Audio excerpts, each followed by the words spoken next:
যে নারী পর্দা করে না, যে নারী 5 ওয়াক্ত নামাজ পড়ে না, সে নারী আল্লাহর খাতায় কখনোই আগ্রহ দিতে পারবে না। আল্লাহ তোমাকে বলছো, নারী তুমি পর্দা করো, তুমি মানুষকে তোমার দেহ দেখাইও না, মানুষকে তোমার ইজ্জত দেখাইও না। তোমার ঘরের স্বামী আছে, তাইকে তুমি ইজ্জত দেহ দেখাও, তুমি মানুষকে তুমি কখনো ইজ্জত দেখাইও না। কারণ যে নারী পর্দা করতে পারে না, যে নারী তার স্বামীকে শ্রদ্ধা করতে পারে না, সে কখনো মানুষের খাতায় নাম করতে পারে না। তাই সময় থাকতে নিজেকে চেঞ্জ করে নাও, সময় থাকতে নিজেকে পাল্টে নাও।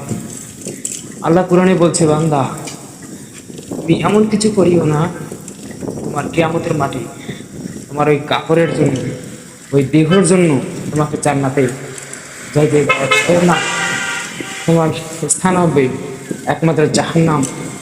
তাই তোমাকে এমন করে পরিবর্তন করতে হবে, তুমি নিজেকে চেঞ্জ করে নিতে পারবে।